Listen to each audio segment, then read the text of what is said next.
అందరికీ శుభ సాయంత్రం అండి. ఓం జ్వాలాముఖి దేవి నమః. ఏంటి పూలు నిమ్మకాయలు అనుకుంటున్నారండి. మేమైతే టెంపుల్లో అమ్మవారికి పూజ చేయించుకోవడానికి తెచ్చామండి. జ్వాలాముఖి అమ్మవారి టెంపుల్లోకి వెళ్తున్నాము. ఇక్కడ మా ఇంటి దగ్గర ఉంది కదండి. చాలాసార్లు వీడియోలో కూడా పెట్టాను కదండి. ఎంత బాగుందో అండి. మాల చాలా బాగుంది. అమ్మవారి పైనుంచి పాదాల వరకు వస్తాయి అన్నమాట. తామర పూలు అవన్నీ అయితే తెచ్చుకున్నామండి. ఇంకా అమ్మవారికి చీర జాయిట్ ముందుగానే ఇచ్చేసాము. మనం కట్టాలి అనుకుంటే కనుక ముందుగా చెప్తే కనుక వాళ్ళు కడతారండి స్వామివారు. ఇంకా ప్రసాదం కూడా నైవేద్యం చేసుకుందామని చెప్పి పొంగలకు కూడా ఇచ్చేసానండి. స్వామివారికే ఇచ్చేసాను. వాళ్ళే చేసి పెడతారనమాట అమ్మవారికి. మనం తీసుకెళ్ళింది లోపల గర్భగుడిలో నైవేద్యం పెట్టరు కదండి. ఏ టెంపుల్లోనైనా అంతే కదండి. బయట మనం ఏమైనా తీసుకెళ్తే బయట అయితే చక్కగా పంచుకోవచ్చు, మన ఇష్టం అది. ఒకసారి దగ్గరలో ఉన్న వాళ్ళైతే తప్పకుండా అమ్మవారి ఆశీస్సులు తీసుకోండి. అమ్మవారు చూసి ఆలయాన్ని చూసి చక్కగా దర్శనం చేసుకోండి. చాలా ఫేమస్ అవుతున్నారు ఇప్పుడు. ఇంకా మామూలుగా కూడా అందరికీ తెలుసు, కాకపోతే ఇప్పుడు చాలా ఫేమస్ అయిపోయారు అమ్మవారు టెంపుల్. ఎక్కడ ఇన్స్టాగ్రామ్లో చూసినా, ఎక్కడ యూట్యూబ్లో చూసినా ప్రతి ఒక్కళ్ళు చాలామంది వచ్చి బాగా ఇన్స్టాగ్రాముల్లో యూట్యూబ్లో పెడుతున్నారనమాట. ఇక్కడ వరిగొండ అమ్మవారి గుడి, జ్వాలాముఖి అమ్మవారి దేవస్థానం. మొన్న ఈ మధ్యనే మాకు తిరునాళ్ళు కూడా బాగా జరిగినాయి అనమాట.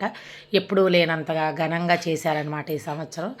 మళ్ళీ ముందు ఎప్పుడో ఇంకా ఇది ఏంటంటే చండీ యాగం, కుంభాభిషేకం ఏదో ఉందండి, సరిగా అంటున్నారు.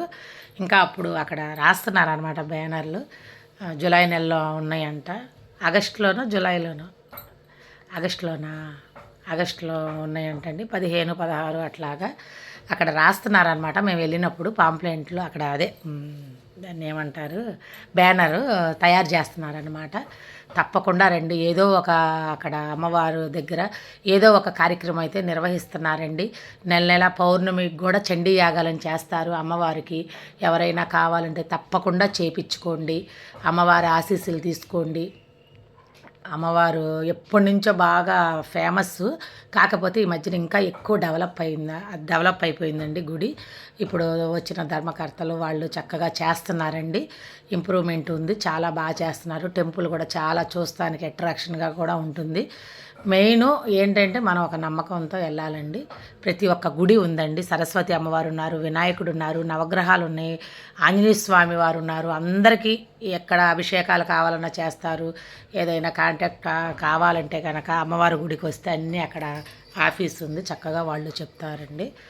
అంటే ఏదైనా మన ఊరి టెంపుల్ మనకి ఒక అది గర్వం కదండి. ఏదైనా మన ఊరిలో కూడా ఒక ముఖ్యమైన ఒక ప్రసిద్ధి చెందిన టెంపుల్ ఉంది అంటే కనుక ఎవరికైనా అది మనకి గొప్పే కదండి. అట్లాగా మా ఊరి అమ్మవారి గురించి నేనైతే అట్లాగా ఏదో 2 మాటల్లో నాకు వచ్చినట్టు నేను చెప్పానండి. నా వీడియో నచ్చిన వాళ్ళు లైక్ చేయండి, కామెంట్ చేయండి.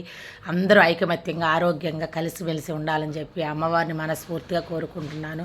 నేను కూడా మా అబ్బాయి వాళ్ళ మేడం గారు వాళ్ళు, సార్ గారు వాళ్ళకి అందరికీ మెయిన్గా అండి ఇదిగోండి దక్షిణామూర్తి కూడా చాలా బాగుంటారండి స్వామివారు. ఇంకా తామర పూలు తెచ్చాము, అక్కడ కూడా దీపం అది పెట్టుకున్నాం అనమాట. చాలా బాగున్నారు స్వామివారు కూడా. రీసెంట్గా కట్టారనమాట. అట్లాగా ఇంకా మా బాబు పనిచేసే ఆఫీస్ వాళ్ళ మేడం గారు, సార్ గారు కూడా బాగుండాలని చెప్పి నేనైతే మనస్ఫూర్తిగా అక్కడ అర్చన చేపించానండి వాళ్ళ పేర్ల మీద, వాళ్ళ కంపెనీ పేరు మీద. ఎందుకంటే మా పిల్లల లాంటి వాళ్ళు చాలామందికి అన్నం పెడుతున్నారు. వాళ్ళు హ్యాపీగా ఉంటే మేము బాగుంటాం కదండి. మా పిల్లలు వాళ్ళు బాగుంటే మా పిల్లలు హ్యాపీ, మా పిల్లలు బాగుంటే మేము హ్యాపీ. అట్లాగే అందరు పేరెంట్స్ తరపున నేను మొక్కుకుంటున్నానండి. నచ్చితే లైక్ చేయండి, కామెంట్ చేయండి. Okay friends, bye.